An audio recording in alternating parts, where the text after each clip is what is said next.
Mambo yanayotokea Mashariki ya Kati, kumekuwepo na madhara hasi kwenye uchumi, na si tu kwa Tanzania, Mheshimiwa Spika, ni kwa dunia nzima. Nchi zote duniani zinapata madhara haya. Nchi zilizopo kwenye eneo la mapigano, nchi zinazoshiriki kwenye mapigano, lakini na nchi zingine zote ikiwemo Tanzania ambayo ina sera yake ya kutokufungamana na upande wote.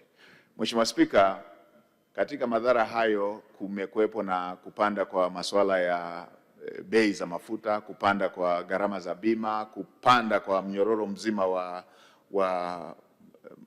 wa distribution, wa mgawanyo wa ugavi, lakini pia kumekuwepo na mashaka ya uwezekano wa kuadimika kwa bidhaa zenyewe katika nchi mbalimbali. Mheshimiwa Spika, serikali imeendelea kuchukua hatua kama nilivyowahi kusema, na Mheshimiwa Waziri wa kisekta amewahi kuisemea pia katika sehemu mbalimbali ya maelezo, ni kwamba serikali kwanza imefanya tathmini ya kina kujua ukubwa wa tatizo, madhara ambayo yanajitokeza katika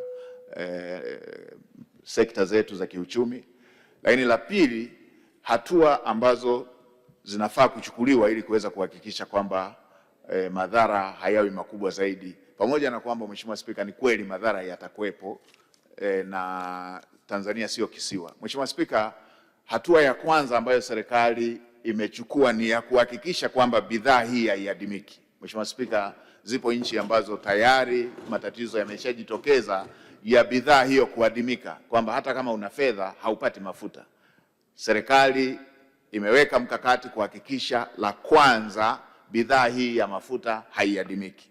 Lakini la pili ambayo serikali imechukua hatua ni kufanya masuala ya ruzuku ambayo tayari kuna taratibu za namna ya kutekeleza zoezi hilo la ruzuku, ambapo zimekuwepo njia nyingi ambazo zinatumika kwa ajili ya kuweza kuhakikisha tunapunguza makali ya kupanda ya madhara yanayotokana na kile kinachoendelea kule Mashariki ya Kati.